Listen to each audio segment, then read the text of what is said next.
I'm doing it again. I'm standing here. I'm chopping my head off. Am I making any sense? Somehow I know I mean. Hi there.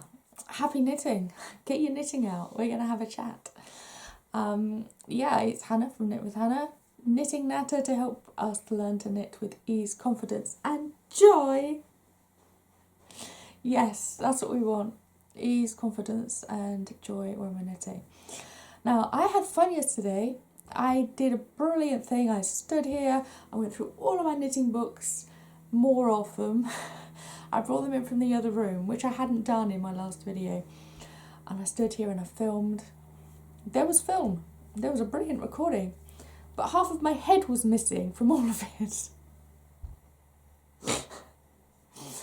So I had great fun. And I was going through so many books and sharing so much. It was a really long video actually, because there was just so much to show you. So I will pull some of those out again and share some of them, because it's quite an interesting tale. Now, these are books that I've had the longest.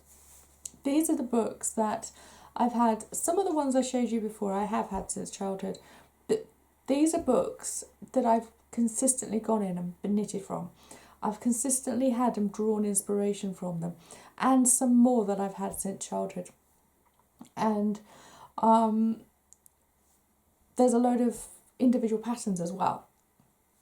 So I do want to show you some of that. I also want to share with you what's happening in the next few weeks. Now, I have 2 videos that I've wanted to share with you for a long time. One of them was there specifically for one pattern, which actually isn't available anymore. I might open it up on my website again. Yeah, why not? And one of which is from a very long time ago, 2019 in the spring. I had a membership. And I was sharing lots of videos and saying, is there anything that you need that may not be appropriate for YouTube and might get lost on YouTube? But I think, actually, why not share it on YouTube? There's so many of you here. Why not? Why not? Someone said, how can we do cable knitting with 2 colours? So that's what I'm going to share with you. That's one of the videos. The other one is this. It is the intarsia technique when you've got a very strange shape. So that's following a colour chart. And this is one that I created first as a sample. And I actually used that with my Logitech mouse on it. Now, the Logitech mouse isn't one that moves around. You move around the screen, the cursor around the screen with this. It's a thumb rollerball. But there's such strong rubber pads on the bottom that it can't move. Once it's sat on the desk, it won't move. And I want it, just for the sake of comfort, I occasionally want to move my mouse to different parts of the desk. So I put it on this mat. It actually works really nicely, and it's another knitted mat. So I've got knitted stuff, that's for my coffee. This is a crocheted one that my friends made. Isn't that amazing? So I've got that for my glass of water. I've got a candle sat on this one. So, yeah. I have knitted mats all over my desk, which is still very messy, and I still haven't put everything away. And this is one thing I wanted to mention as well. Sitting here and doing a bit of work, editing a video like I have done over the last month, I'm actually seeing and feeling where I need stuff in different parts of the studio. So that's been really helpful to just take my time rather than just go, put everything back, and then it's not where I need it. So I'm moving stuff around and just putting things back where and when I need it. And I'm realising that I'm doing things in different parts of the room that I wasn't expecting to do in different parts of the room. So that's very useful as well. So I've got stuff in the cupboard that I want to use over there. I've got stuff here that I want to use here, and all that kind of thing. So this is working well. It's taking time, and that's okay.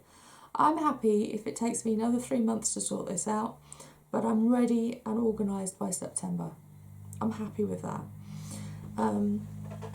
So you can see there's more stuff here, and it still is a mess. I know this isn't finished, but there is a bit more organisation to it.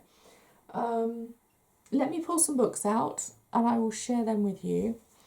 And obviously I've shown you this, so I don't have to show it to you later. What I did discover was that I had more of these and I'd completely forgotten. That's another one full of stitches. That's a really good one actually. It separates them out. Again, cross stitches and cables. It does rely on charts a bit, but it's working alright. It feels like it's a magazine the way this is written out. So its first row is there, and then the second row starts in the middle of the next line. So it's not going down vertically with the beginning of each row. But, I mean, that's just fitting it on the page. That's the only reason it's done like that. But that's a really good one. It's nice and colourful, and you can just see that from the front page. Now, you've seen this in... I'm doing it again. I'm standing here. I'm chopping my head off. Sorry about that. You can see the book, but you couldn't see me. Maybe that's a good thing. You've seen this in the Leftovers book, in the Leftovers video. One of the Leftovers videos, What to Knit with Leftovers. I really like this. A lot of this stuff is about inspiration. Oh, I've got that much left over. Wow, that kind of yarn will actually do a scarf. That kind of yarn will actually do a blanket with just one ball of it. It just gives you an idea of how much you need for each thing. And then you can go and look for a different pattern if you want to. Or you can come in here and go, actually, that makes sense. I can do that because I've got leftovers from different stripes, and put stripes into things, etc., etc. So there's lots of ideas in here. You may have the specific yarn that's needed. A lot of this stuff, you don't actually need to knit it to a particular size, because there's scarves, they're cuffs, they're mitts, they're wraps and things like that. So, yeah, this is a really good book. Lots of ideas, lots of patterns, because they're all there all the way through. And if you have the yarns or a very similar one, then you can knit tons of stuff from this book. So I really like that. And then this other book, I've knitted 2 or 3 of these, I can't remember. Some for myself, some for my friends. Water bottle cover. Really good, well written patterns, well laid out. I really, really like this. Makes it easy. You've got all of the information on the first page with the photograph. And then, if I can turn one page, I'll show you the pattern is really well written out. There we go. So it's very obvious what you're doing next. That's the left front, that's the right front, that's the neck shaping, that's the neck shaping, more neck shaping, neck rib, tie, and making it up. Tying it all together and what order to do stuff in. This is a really good book. I also have some more how to knit books I will pull out. This is an Osborne book, and this one is from my childhood. As you can see from the front, it's expecting a child to go away and knit a jumper, a cardigan, an even bigger jumper with a roll neck and cables on it. I mean, why not? If you're that dedicated to knitting as a 7-year-old, go for it. Is this the one I showed you the other day? I'm not sure it is. Debbie Bliss. It's a really good how to knit book, and this is ideal for adults. Everything is there in illustrations, with simple stitch libraries. I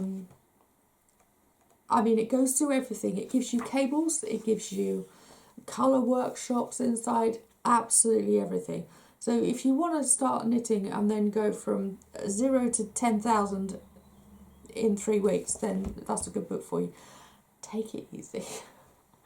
Take it nice and slowly. I have an even better book here, and I think even as an adult, it's a brilliant way to start. How to Knit is another Osborne book. I don't know whether Osborne books are around in other places in the world. I imagine they are, but they were starting in the 70s, I think, and the publication was basically their books for children. And and they're well written books for children. How to Knit.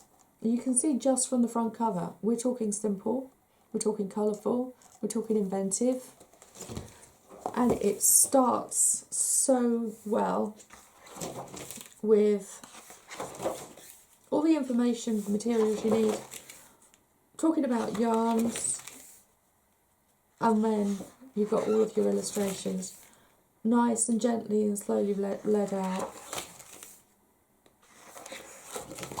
all of that. And then we're talking, there you go, knit a rectangle, that's halfway through the book. Knit more rectangles and make pom-poms, knit more rectangles and make a bag, knit more rectangles, buttons and bows. And only when you're halfway, more than halfway through the book, will you be able to do a beanie. I love the fact we're starting to do shaping, and it just gives you the tiniest little things. But all of these are really inspirational and just exciting things to do with yarn that feel doable. We're talking squares and then sewing on top of them. Squares, rectangles, and then starting to do a bit of shaping. There's so much you can do with knitting without overcomplicating it and doing it wrong and making mistakes and needing to take back and unravel. And in some ways I wish I'd had a book like that as a child, because it felt like I could only do so much. And this book saying, well, knit a bag and then you need to knit a jumper, felt a bit much, because especially as a child there's so many other things you want to do. I wasn't going to sit there and knit 5 or 6 hours a day for 3 months so that I could actually end up with a jumper, because it was slow. Yes, at that age it was slow. And then other things you want to do, other things in the evening. You have to do other things in the evening, like play the piano and go to brownies and all that sort of thing. So, yeah, this felt it was giving me too much in the way of expectation. So a book like that, Usborne, Art Ideas, How to Knit. Oh my goodness, that is a massive recommendation. And the How to Knit Definitive Knitting Course by Debbie Bliss, it's a good one as a reference guide. Just know that you'll only get so far and then you'll need to practice a bit before you open up the next part of the book. These 2 books are compilations of patterns. I found this is a really good way, because I've got a few of these books. These are the prominent ones. So this is Rowan. So it was, I can't remember whether this is from the Studio Collection. Here we go. The Studio Collection has been a success story for Rowan. Here are some of the best dates from the designs from the early brochures, and they all feature a specific designer. So those are the ones that were most loved, most knitted, most admired. So there's some really nice stuff in here, and I mean that's why I got it, because okay, well if it's a bunch of favourites, it looks like over the years I could knit some of these things for myself. And I haven't yet, but I know there's stuff I've earmarked. They are really interesting designs. I mean, look, the cardigan at the back isn't joined up. And this is again a compilation. So this is Knit Scene, is a magazine in America. I don't know whether you may well have that in the US. I got it because of this cabled hoodie. There you go. I loved the idea of that when I saw it, and I realised that it was in a book, so well I'd rather get the book than just the single pattern. But I'd never actually knitted that, because I realised as I was going through it that firstly it looked really tight, and secondly the button bands don't actually meet up. I'd have to alter it myself and I just couldn't be bothered. I'd knitted myself 3 other cable cardigans at that time, and I thought, how many do you actually need? This is something that I did knit myself. The shawl. I really love it. It's knitted in a cotton yarn that I found, and I really loved it. It's It's something that I pull out every autumn winter. I've knitted it in orange, and it's, while it looks like a really large triangle shawl, it bunches up and then it drops if it's left to hang because of the weight and because of the fact that there are rows with lots of holes in it. It just bunches up again, and because it's that thicker yarn, it can shrink, and the weight gives it that movement. So I just find it really helpful to have it all scrunched up around here inside a coat when it's cold. Just gives a bit of interest and colour to the outfit when I'm out, you know, with a boring coat on and it's cold. There you go, there she is. So I've knitted that for myself. Yeah, and I've definitely considered knitting other things in here and drawn inspiration from the colours and the yarns and things as well. There will be a time when I want to start knitting larger items again. I'm really set on small pieces right now. I don't know what it is about this time in my life. I just feel like that. I have a big pile of books here.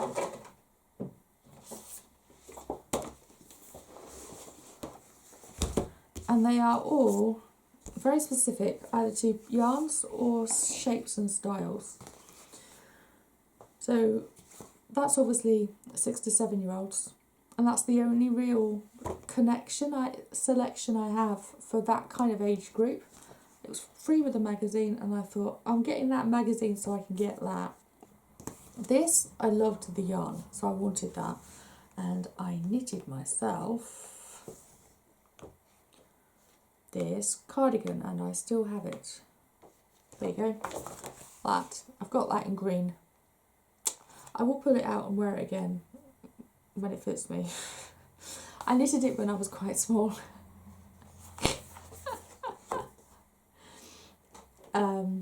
But yeah, it's a lovely book, and I think I might have knitted a tank top in this as well that I don't have anymore. But yeah, that's a lovely summer book. Now, these I was drawn to from the very first time with this. Sublime. These books are available. If you look them up on Google, you'll find them on eBay and secondhand books, and there are a lot of knitting shops that just still have them sitting around, so you'll see them if you look on Google. I don't know whether they're still making booklets like this. I haven't actually looked, but Sublime was kind of eaten up by Sirdar yarns, and it isn't really a separate brand of yarn anymore. It was created originally by Sirdar, so it's there, but it's not really a separate entity anymore. The yarn, oh my goodness, it was the best. And now I have found this to use instead. It's Summer Light DK. So if I want to knit something with one of these baby books, I will use this now. So I've got 2 of them. There we go. You can see a bit from the back. You've got hats and cardigans and tank tops and blankets and things in each book. So I have 2 of those for babies. I have one for toddlers and children, which is really nice and colourful. And I think the most important thing about all of these patterns is that they give you the classic shapes. There are only so many shapes you can knit in knitting. But you can add stripes, you can add different colour blocks, like different colours for the arms and that sort of thing. You can say, one day I want to knit a crew neck, the next day I want to knit, next 3 months' time I want to knit a V-neck. I want to knit a cardigan, I want to knit a cardigan that's a bit longer, a bit shorter, but basically it's all the same shapes. And this is what you need for babies and children, really. There's nothing fancy about it.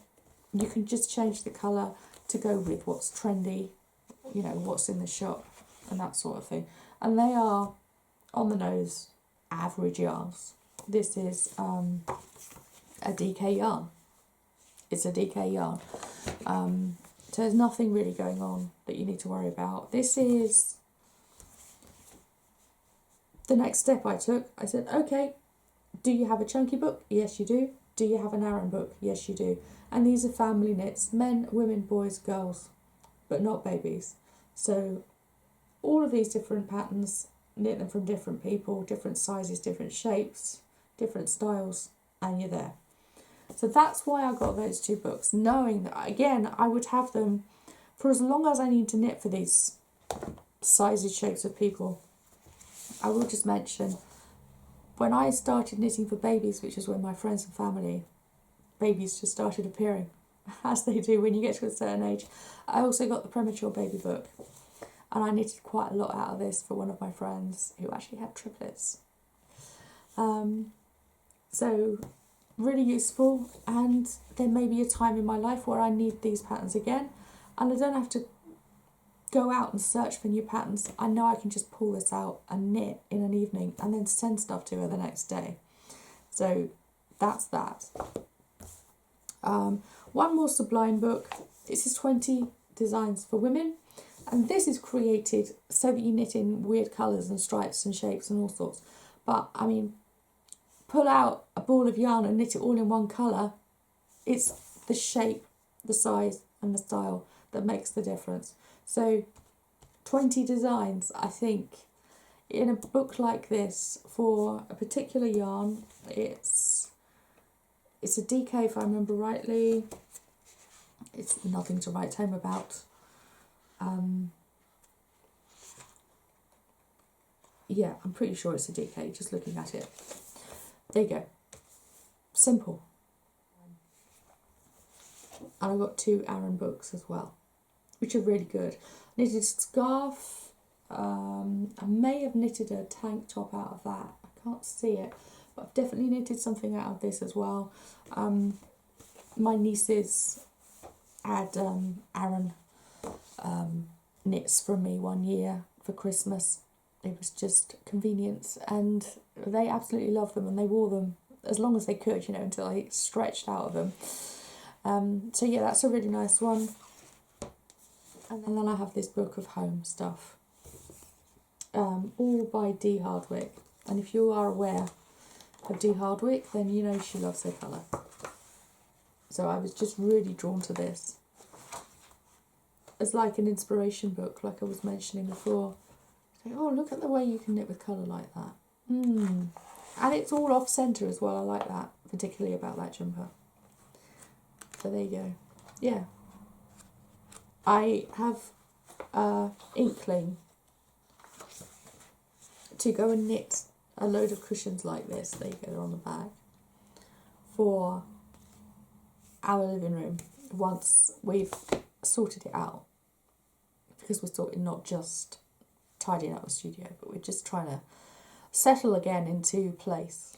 So yeah, this is really the story of my knitting journey, where I said, it was the baby books that started me off. I said, I know I want more than one baby pattern. This book looks ideal. I can get some yarn at the same time and just start knitting. And over the years I looked and I said, is that year's baby book actually going to give me more than I've already got? And I just picked out a few that suited my style of knitting, and would suit purpose. And I'm really pleased with the collection that I've built up, and I would suggest that for you as well. The idea of saying, I know these patterns, I'm happy with these patterns, and I think what's also helped me is I was able to look at them and go, can I knit them? Are they well written? Are they obvious and easy to follow? Does it make sense for me to get this book? Because if the patterns are all over the place and they're really confusing, then I'm not going to use them and I'm not going to knit from them. So that was a big part of it too. But that covers the whole family, all seasons, and lots of different shapes and yarn styles. So I feel that is a really good thing. And then just for a couple of extras, I've got 2 magazines as well, which utilise different yarns, because the Rowan magazine just kind of says we're going to use that yarn a lot in this magazine, and that style of fashion and knitwear in this magazine. So this has got a lot of plain yarns, but knitted in interesting ways and relatively classic ways. You're not going to go too far off the deep end with that's a bit weird. Why would anyone wear that kind of feeling in this one? This feels classic, true to longevity. And this one is a bit odd. Really nice though. I got it because I've kind of fancied the thing on the front. I never knitted it. It didn't look like it was that comfortable to wear. That looks like, obviously because it helps her having ginger hair, but it looks like it's an Anna Green Gables jumper. I don't know why. It just looks like that to me. But yeah, there's some interesting stuff in here and some interesting designs, and quite a lot of it is a wee bit out there. There you go. This is something that's interesting. My nearby knitting shop, when this book was out, which is quite a long time ago actually, this is book 50, which was possibly 2009-10. There was a woman in there, when I would go in there occasionally, she would be sat there knitting this poncho. And week after week, month after month, she was still sat there knitting the same thing. But she had the determination and the motivation, and she really wanted to finish it. And I saw her when it had finished, and she was wearing it so happily, a smile on her face. It wasn't, oh, look at me, aren't I smug? It was, I'm so pleased I knitted this because I wanted it. And I actually wanted it. And it was the, it feels like the material sense of slow knitting and the energy and time and love and patience that goes into that kind of knit. I don't know how to put it into words. There's something about when you give it that time and you give it that space, it feels spacious.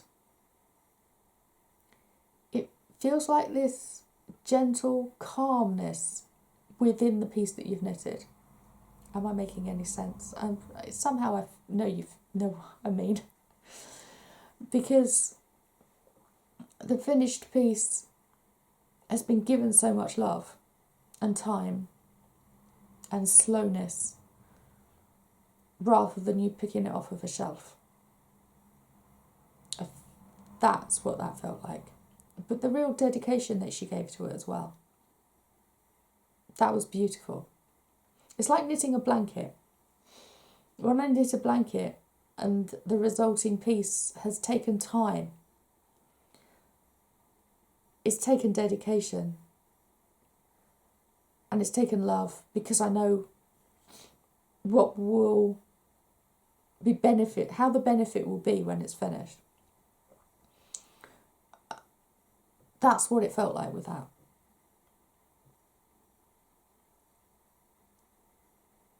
Yeah. I mean, we've talked about slow knitting on this in so many videos before, but you know what I mean. So we've been exploring books today, and I mentioned earlier that there are 2 more videos to come. The heart and the cable. There we go, the 2-colour cable. So that's going to be coming up. I will keep sharing my knitting studio refresh journey with you. And that's a load of books. And do share in the comments whether you've got a pile of books like this that you know will cover almost any area of your life. And then, like, there are times when I just want to go out and design a pattern because I want a specific thing. And there are some times when I go out and actually want to buy a specific pattern because I want a specific thing and it's not a classic like I will find in here. Then you know you've got this pile for when it's needed or when it's requested. And then you can join a knit along because it's good fun, and you can buy a specific pattern because you like the look of that hat or something. But you know, when someone needs a baby cardigan, when someone, your father asks for a jumper, or you've got a 10-year-old who says, "Mummy, can I have a new cardigan?" Then you know you've got the patterns there. Do you have a pile of books like that? If you're right here at the end, thank you. Bye for now. Happy knitting.